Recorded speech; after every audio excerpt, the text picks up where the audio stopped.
prácticamente al mismo tiempo la reanudación de las relaciones diplomáticas entre ambos países, Estados Unidos y Cuba, luego de prácticamente 50 años de disputas, con el bloqueo en el medio, cuya perspectiva es el levantamiento.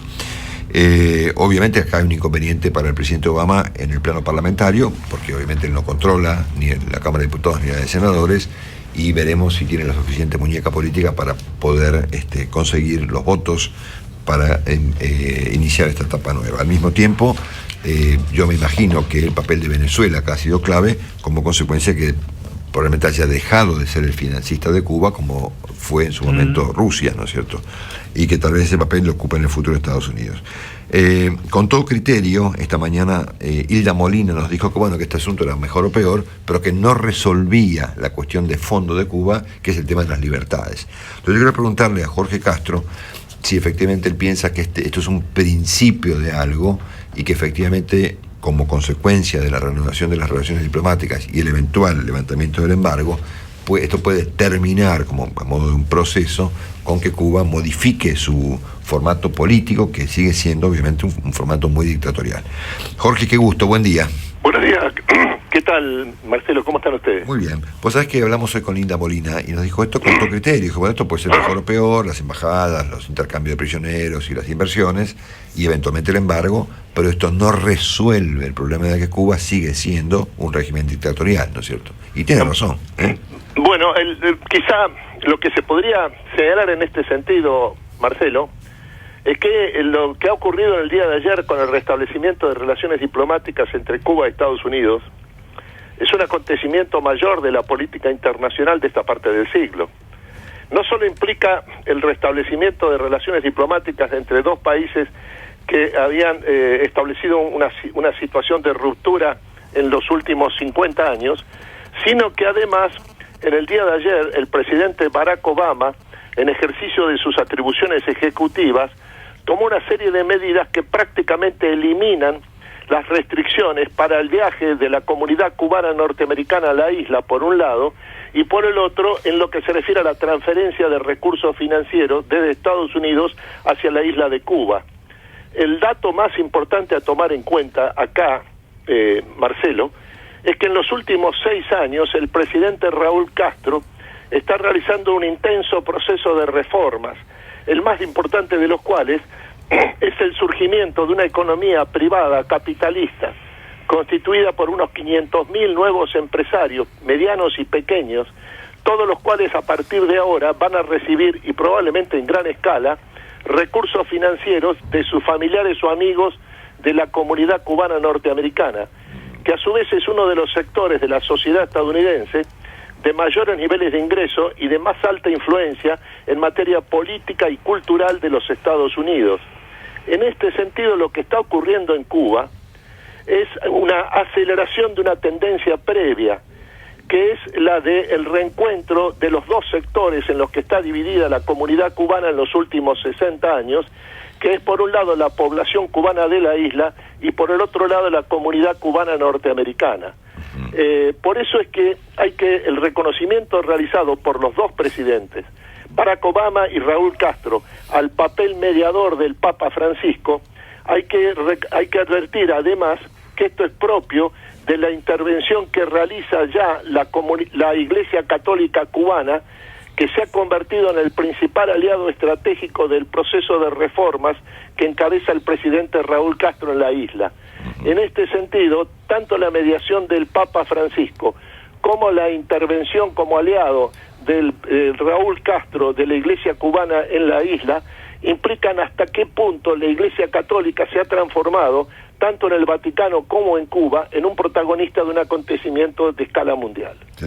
Vos aquí en este punto, Jorge, compararías el papel de Francisco con el de Juan Pablo II en el caso de Polonia y del Muro de Berlín. Bueno, hay que tomar en cuenta que los 3 últimos papas, Juan Pablo II, Benedicto XVI, José Ratzinger y han estado presentes, Juan Pablo II y Ratzinger han estado presentes en la realidad cubana, los dos primeros, incluso viajaron a la isla y han tenido una importancia fundamental en este proceso para alentar este proceso de reformas en Cuba y de adecuación de la sociedad y de la economía cubana al proceso de globalización de la economía mundial. En este sentido hay que advertir que en todo este proceso de reformas en Cuba, y ahora, como ha quedado de relieve en el día de ayer, también de restablecimiento de relaciones diplomáticas entre Cuba y la isla, el papel de la Iglesia Católica es absolutamente central. Jorge, ¿nos podés contar, si es que te lo acordás o lo sabés, en qué consistió el famoso embargo que rigió durante prácticamente 50 años? El embargo todavía sigue en pie.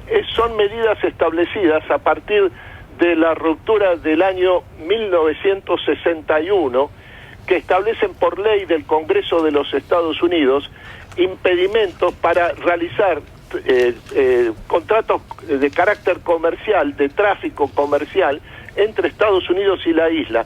También prohíben a las empresas estadounidenses, y lo han extendido a otras partes del mundo, la posibilidad de realizar inversiones en la isla. Al mismo tiempo limitan en lo que se refiere al número de vuelos que Estados Unidos está en condiciones de realizar desde el territorio norteamericano hacia la isla.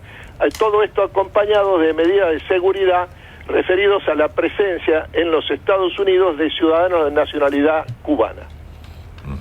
¿Supones que esto es el comienzo de un cambio aún más grande en Cuba o no? Bueno, el cambio en Cuba ya está ocurriendo, es lo que ha sucedido en los últimos 6 años.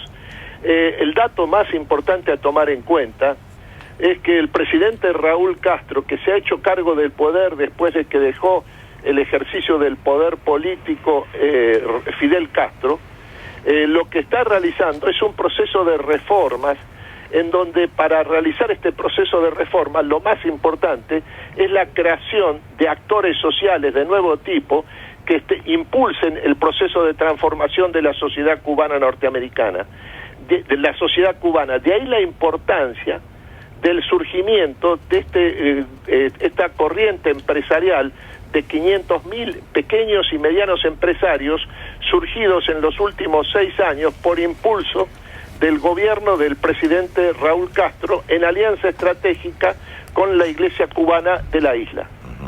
Estamos claros que eventualmente aquí, Jorge, la desaparición de Venezuela como financista tal vez ha jugado un papel, ¿no?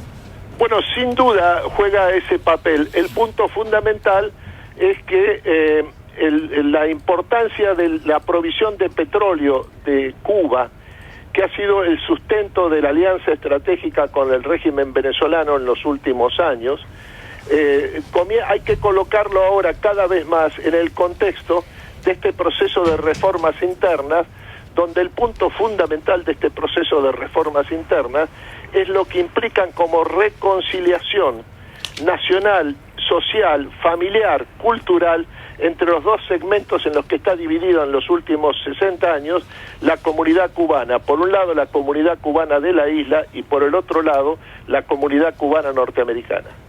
Jorge, gracias por este análisis. Te mandamos un saludo. Hasta luego, mucho gusto.